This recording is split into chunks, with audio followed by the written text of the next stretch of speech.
Hi, everybody. Welcome to my session, Designing Learning for Agency, a CAST UDL 3.0 case study. So today, this presentation is about not the behavior management, it is about the design. We often ask, why are the students disengaging?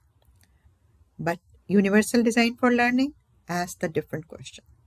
What in the learning environment is making disengagement predictable?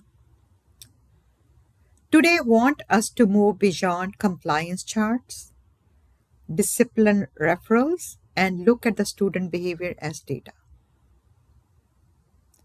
My name is Mamta Verma, and I have been working for more than 3 decades in education as an educator, as a district level administrator, and a founder of school, both in India and in United States.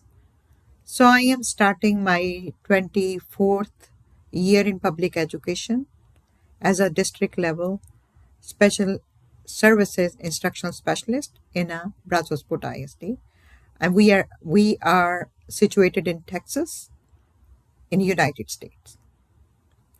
So today we will be examining one student case study through the lens of the CAST UDL 3.0 framework and almost conducting a UDL audit of a building.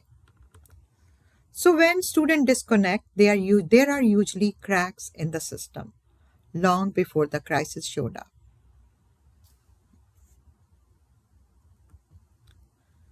So in today's presentation, we will discuss reframe adolescent disengagement as a design signal, not a student deficit. We will apply CAST UDL framework to analyze barriers to engagement, identity, and belonging. We will use a dignity-centered classroom audit tool to identify structural gaps in learning environment. And we will distinguish between compliance-driven practices and agency-centered design. By the end of the presentation, we will try to at least one actionable change to increase student voice participation in their own context. Okay, so this is the profile.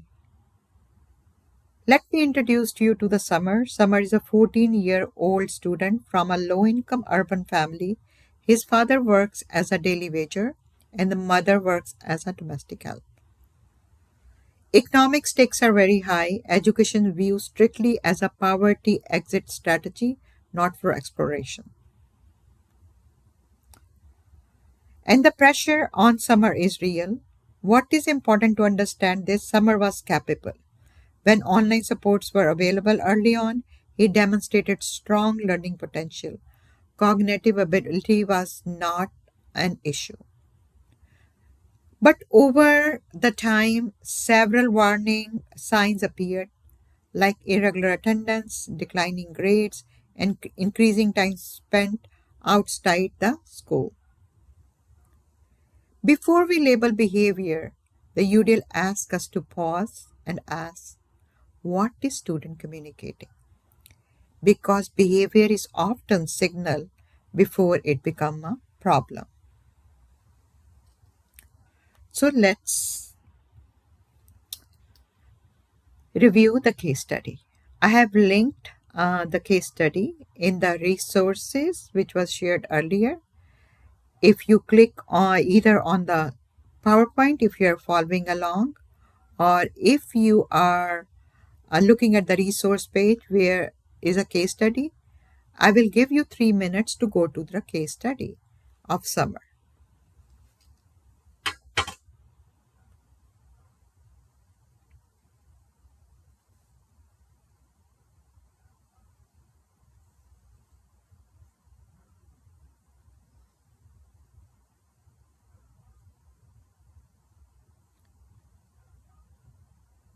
I hope you have gone through the case study. Now let's move to the next slide. When you are reading the case study, you can pause the video and After reading it, you can resume the video. Okay, let's talk about in this slide the environmental pressures. Summer's life reflects a tension like many other adolescent experience, especially students who are navigating poverty, migration, and high family expectation. On one side, there is a survival, economic pressure, fear of failure, family sacrifice, and limited room for mistake. On the other side, adolescent development, the need for identity, independence, belonging, and the voice. And when these two forces collided, his parents were not cruel or uncaring. The pressure came out of the fear that education was the only way the child can avoid the hardship and get out of the poverty. But when learning becomes only about survival, students often lose the joy of discovery. And without joy, agency begins to disappear. So there were environmental pressure on him, economic urgency. Failure was not an option for Summer. Intergenerational debt, fear of letting family down. Because when parents left the native place, they said they are going to work in a city, in an urban place, as a daily wager or as a domestic help because they want to educate their kids because they tried when the kids were little in their native place. And both the parents are school dropout, early grades dropout, because there are not many opportunities in the native place. So they decided they will take their village kids out of the village and bring them to the city where they can educate and provide them better opportunities. And summer, because since the parents were struggling, they were working very hard. So there was no option for summer. There was a zero choice environment. He didn't have any option. So these are all these environmental pressures built on summer. Now let's look at the clinical presentation escalation. What happened next did not occur overnight. Disengagement usually develops gradually. Above the surface, the adult noticed these were the observable behaviors. Those were above grounds. He was skipping schools, declining academic performance. He started smoking, wandering streets with the peers. But underneath those visible behaviors were much deeper due to his unmet needs. The fear of failure, lack of belonging, and loss of agency. These are not separate issues. These are different expression of the same underlying problem. By the time school reacts to the visible behavior, the disengagement has often been developing for months. The smoking was not the core issue, the loss of agency was.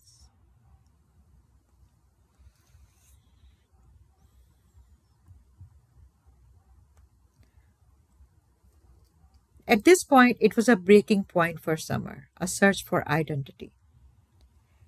At school, Summer experienced rules, failure, correction, and a very little voice. But outside school, the street offered him something different. He had belongings, autonomy, adult responsibility, and has his own identity. An older peer gave him tasks, trusted him, and treated him like he is capable, whereas nobody treated him capable.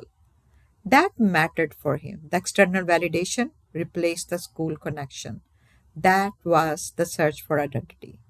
When that relationship later disappeared, Summer left home entirely for several months.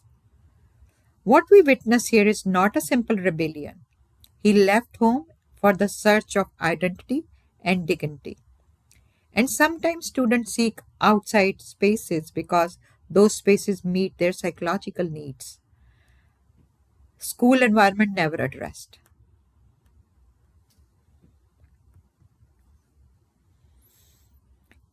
The Traditional response escalation of control. Now, let's look at the typical institution response. Usually, the diagnostic became by the school, oh, it is due to the bad influence, lack of discipline. And what happened? And the intervention becomes tighter monitoring, increased punishment, more control, and less freedom. But then nobody noticed the contradiction that the student leaves behind, they feel powerless, and the system responds by removing even more power from them. The response focuses on the behavior while ignoring the conditions and producing that behavior. And this is many systems unintentionally deepen disengagement. Have we ever responded this way without realizing it?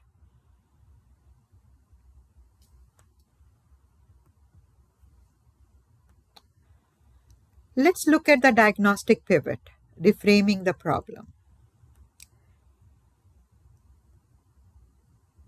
This slide is turning the point for the entire session. Traditional systems often focus on fixing the students because the traditional approach feels the student lack motivation, the student lack discipline, the student must change. But the UDL shifts the lens. Instead of asking what is wrong with the learner, it just asks what barriers exist in the environment. That is a profound shift. Under UDL, disengagement is predictable, barriers are identifiable, and redesign becomes possible. The assumption changes from the student is broken to the design is broken. So, this is the core takeaway of this presentation.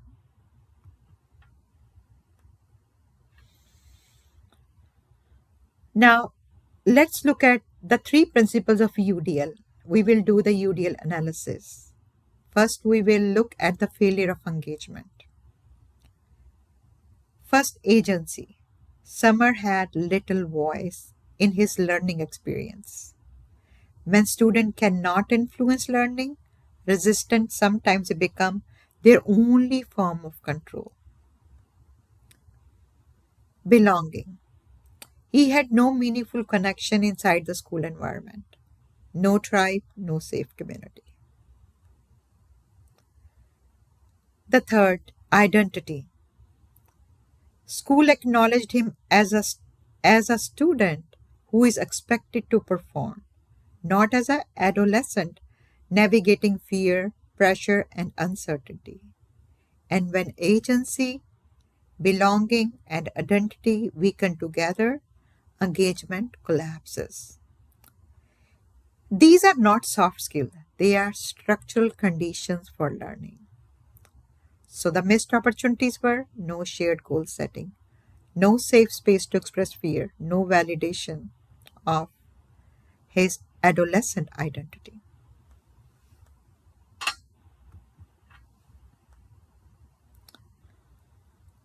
The UDL analysis, the right pathway, representation input. The system communicated a very narrow definition of success.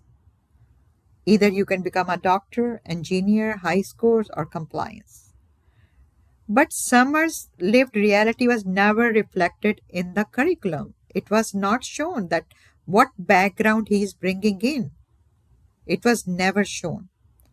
There were only few pathways connecting learning to his experience, culture, or strength. There was no background knowledge. He didn't have any experience. So learning was disconnected from the lived experience. How we could connect his learning to any connection?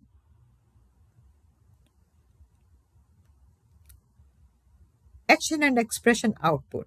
Representation was input and action and expression was the output. Success was measured almost entirely through the standard testing. Yet Summer demonstrated real world competencies, leadership, navigation skills, social awareness, practical problem solving. But the classroom simply had no place for these strengths to exist.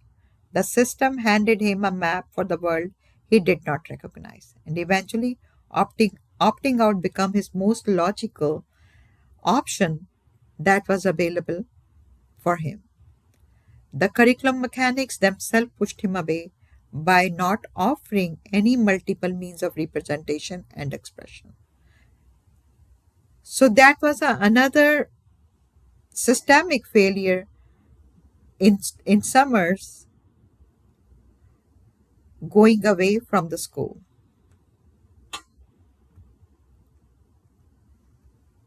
The treatment plan, the UDL 3.0 audit. Now we are going to audit 3.0 audit. So we will examine the 3.0 audit checklist. So in your resources, you can click on the UDL 3.0 and you will have another audit checklist. You will examine the environment. Please note down, you will examine the environment, not the learner. Here we are not examining the learner. We are examining the design of instruction. So we will be looking at the three things. We will be looking at the identify predictable barriers, presence of supports, and guide redesign decision. And while keeping these key questions in our mind, where is the choice restricted? How is the belonging intentionally designed? What flexible pathways were available for him to be succeed? So now we are moving from diagnosis to redesign.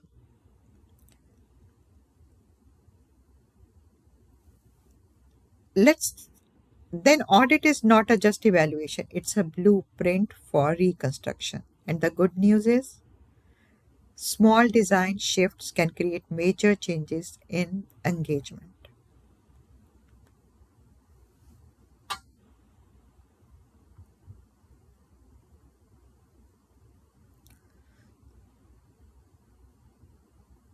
Now we'll be using self audit challenge. I want you to think about one student right now, not a hypothetical student, a real student. Ask yourself, what might agency be restricted? Does the student feel visible and valued? Can they demonstrate learning in flexible ways? Sometimes one barrier removed changes the entire trajectory. One student name and one barrier that could reduce this week because implementation matters more than inspiration. So these were the questions. Agency redesign. Do they have voice in how they learn? Is there any space for their specific identity? Can they demonstrate knowledge without a standard test? We will identify one barrier and you can remove them tomorrow. This is our audit tool. I want you to go to your resources or you can click on your presentation. I am going to click it.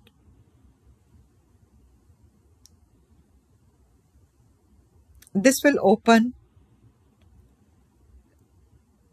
a UDL 3.0 which has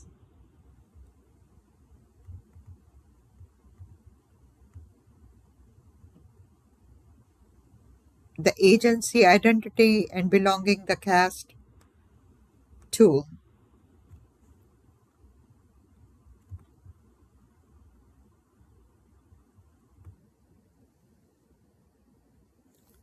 I hope you find your audit tool. And let me explain you this tool, how it works. So after explaining this, you can pause the video and audit the student with UDL 3.0. So this is a comprehensive classroom audit checklist aligned with the UDL 3.0 guidelines to evaluate the inclusive learning practices across the multiple dimensions. So classroom audit purpose structure, it has it. It has rating scale and usage. Rating range from 0 to 2. 0 means not evident, to 2 is consistently evident, with NA non-applicable item. The goal is to identify and remove barriers to learning, not to achieve perfection. So that is our goal in completing that. So there are, in part one, there's a practitioner classroom walkthrough, evaluates the 6 dimensions.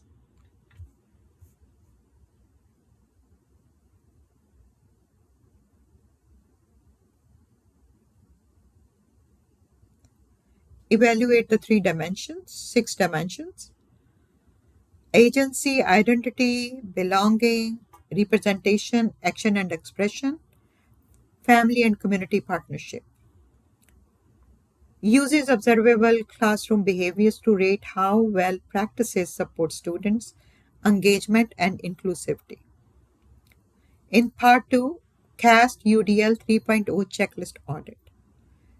Examines specific UDL checkpoints related to engagement, representation, action, and expression.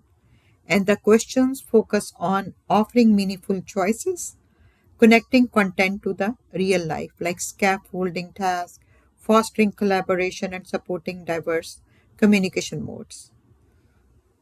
So you can audit the whole and score and reflect after summarizing the scores across the section to identify strengths and weaknesses, and then you can answer the reflective question prompts. Educator can consider where agency is restricted. Now, this exercise is for 10 minutes. You can pause the video and start working on the audit list. Choose one real student you worked. It comes to your mind. So you guys can go ahead and do it.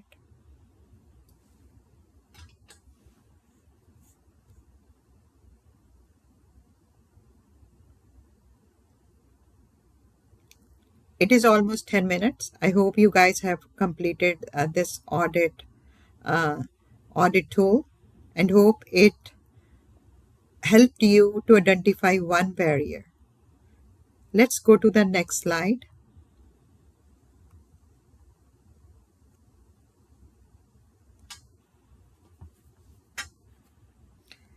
In the next slide, let's talk about the resolution returned via agency.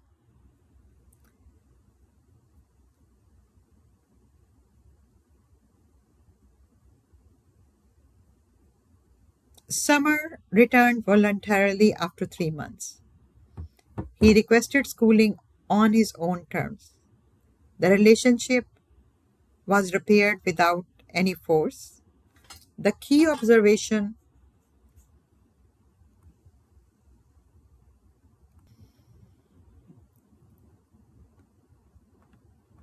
so three things mattered: ownership, emotional safety, and repaired connection.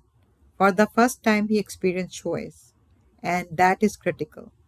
Students often cannot re engage academically until they feel regain their self determination. Engagement must come before achievement. So, this is the emotional. He escaped from the environment which he felt was not helping him. He didn't have a choice. He could not express himself, so he left that environment.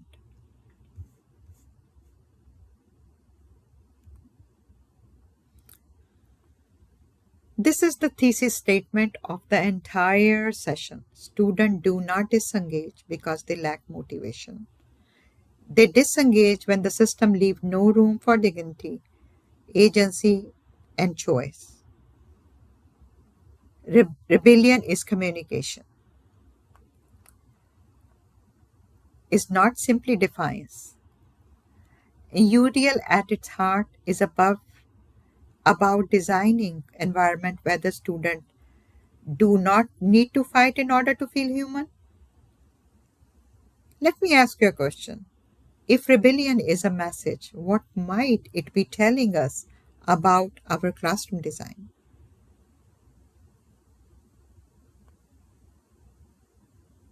Let's think for a minute.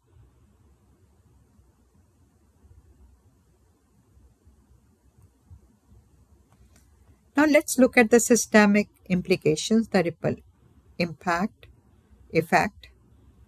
Summer story is not isolated. When agency disappears, the effect ripple to outwards into families, school culture, relationships, and eventually academic outcomes. And often, academics are the last thing to collapse, not the first. That means if we wait for failing grades before intervening, we are already late.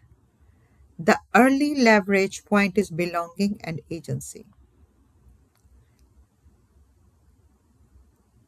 So, how early could agency have altered the outcome? Where do our system mirror the parental pressure? UDL is equity center design. It prevents for remediation.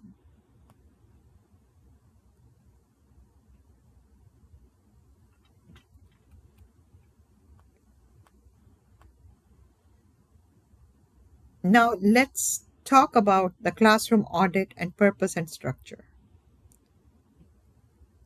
When you go back to the classroom, or under what capacity you are, if you're an administrator, or your classroom teacher, or a specialist, or a coach or mentor, apply the UDL audit to one specific classroom or policy. Listen. Invite student voice intentionally before the behavior issue arises. Redesign. Change one lesson to prioritize student agency. Engage. Use UDL language to explain learning goals to the families. This is very important. The purpose of UDL 3.0 classroom audit, the audit does not evaluate students, it evaluates the learning environment. And this is what it matters.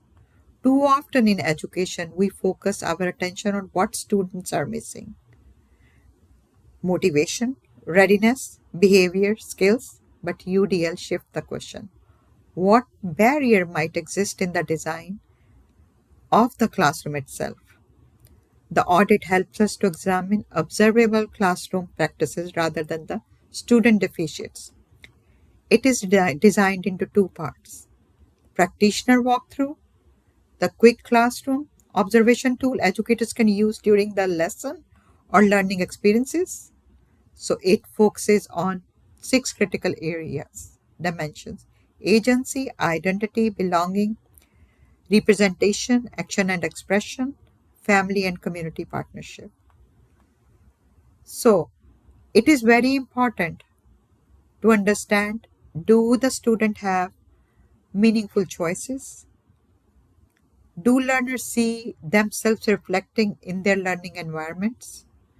Are there multiple ways to participate and demonstrate understanding is available? So this is very important when we try to implement in our campus, on our campus, or our district, or in the classrooms.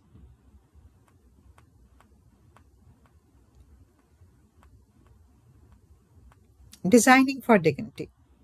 As we close, I want you to return to one central idea. Stop fixing the student. Start fixing the design. Because engagement perceived achievement, small shift in design can prevent total disengagement. It is a foundation that learning must be built upon. Thank you for willing to examine these questions with honesty and courage. So, thank you very much for participating in this presentation. I appreciate your time. This is my contact information: mamtavarma10 at gmail.com. Please feel free to reach out if you have any questions. If you want to share any, after auditing those, any share feedback, I will be happy to be part of that. And when you look at your resources, there is a one qualitative research paper on summer. I have also attached it. Make sure you can utilize. If you want to learn more about this case study, you will get all the information to that. Thank you very much. Have a great UDL Con 2026 conference. Have a great afternoon, evening, and have a blessed day. Thank you very much.